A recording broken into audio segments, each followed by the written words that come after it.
Gene, Eddie, there he is. Tess, I got you in there, buddy. Got your picture in here.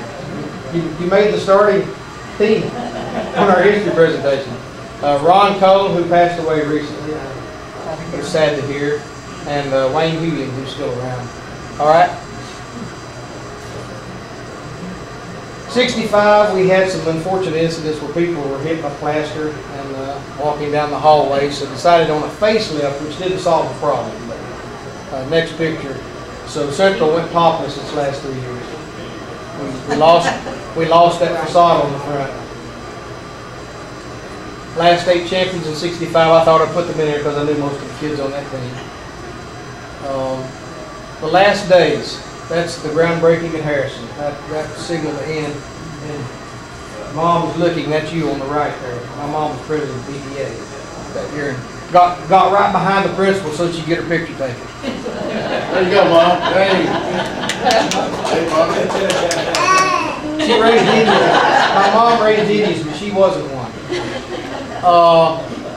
This is speculative, but I thought I'd talk about people always say, why did we close the building? Why couldn't we save it?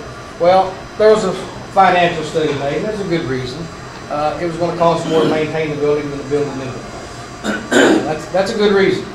But I think more importantly are 2 and 3, the logistics. You had a county school well within the city, and that was causing friction. That was going to be very difficult to maintain the Central that we knew to begin with.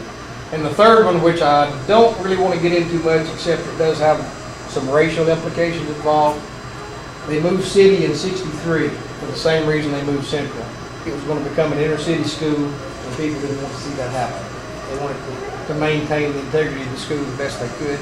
So they moved Central out into the rural area at that time, just like they moved City out of the town. But the fourth reason is my one I came up with. Central started because of Manifest Destiny when the Cherokees gave up the land. It closed because of Manifest Destiny. We didn't realize we've been sitting on Macaulay's land all that year, just couldn't afford it. So Macaulay needed more land. And that's the end of it, except, go on to the next one. After closing, for history folks, the building was demolished in 70. I was in the Army and didn't have to see it. Bale's Gym was demolished in 94. It hung on for a while for the soccer fields that we see today.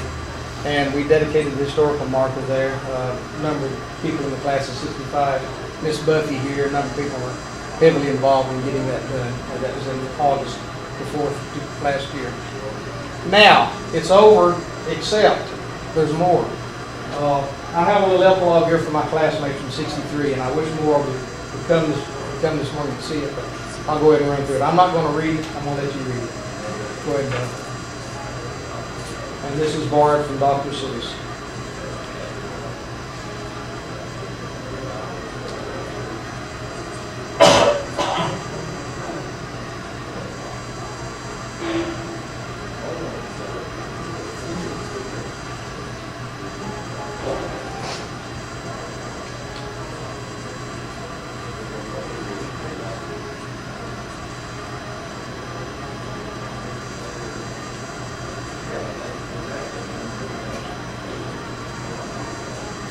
Thank you for your attention.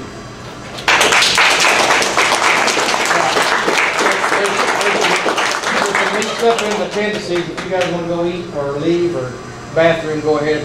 We have some appendices here. If you want to see that, I'll have Buffy run through it because there's some neat pictures in there down in the middle. Go ahead and get it. I'm not going to give you a chart.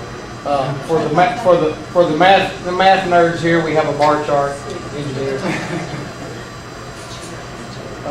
I've got a list of individual state champions, which is correct. The ones in the state archives aren't correct.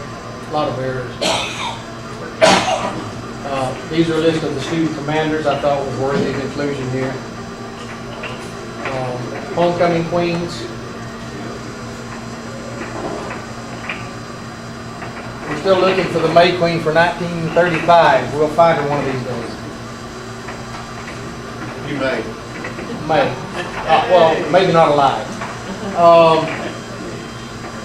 That's on the alumni website. There's nothing here. I thought you guys might like to see some pictures of our teachers, what they look like as students. You can go into our historical website and crop these yourself, but I thought I'd do this for you. This is the year they graduated on the right, the year that their last year shipped on the left. And some of them, like Ms. Ware, stayed with the end. Miss Ware actually went up to the Highway 58 Central, so did Miss Ogle, Mr. Mayfield. Coach Eder did for 1 year. Mr. Olinger went up and taught 5 more years at J.B. Brown. Miss Crawley? Yes. Miss Morgan? Miss Robbins, you notice her middle name Beck.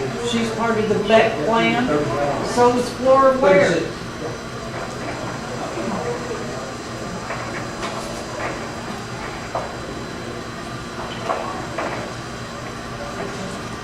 Mr. Stoner went up to the new Central.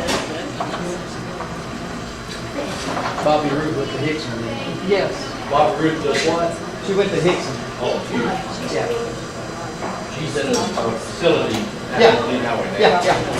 I think we saw her at the ceremony, the marker ceremony. Miss Ogle's in East Ridge in a facility, I believe.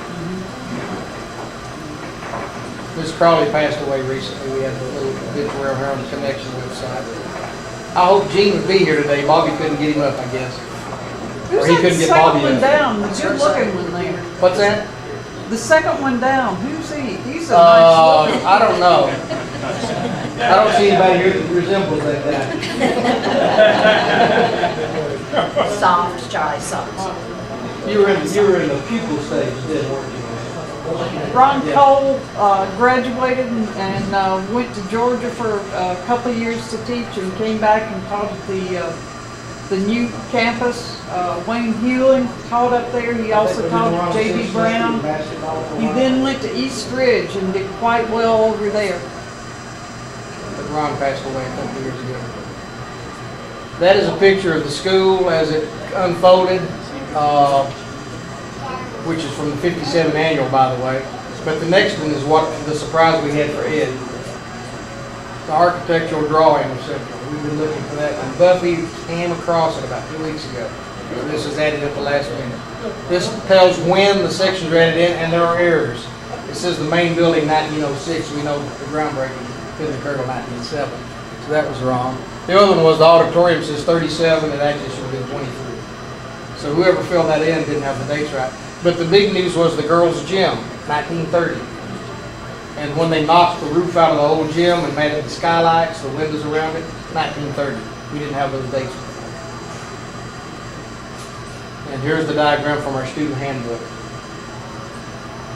On the Connection website, we've been speculating as to who did what where, so if anybody has any memories of any of these rooms, chime in.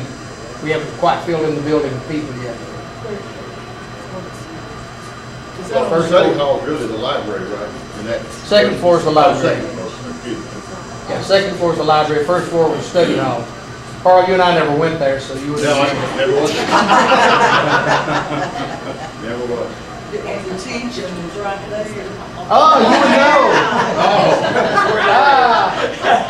Lynette never went to detention. She stayed there and dated the boys that came out of it. The voice of authority. That's how she met guys. I was only in there one time. And the third floor. No. It was a long way to the cafeteria from those English classes on the third floor. We managed to get in front of the line. It's only seconds. I'll tell a story tonight about how I stiff armed Miss Cross one day. And Scott Campbell got taken to the principal for it. And that's a lot of That's it, guys. Really appreciate you staying awake all day. We'll try to make it into a book before we all go to Greenwood Cemetery, okay? And if you see any errors or want to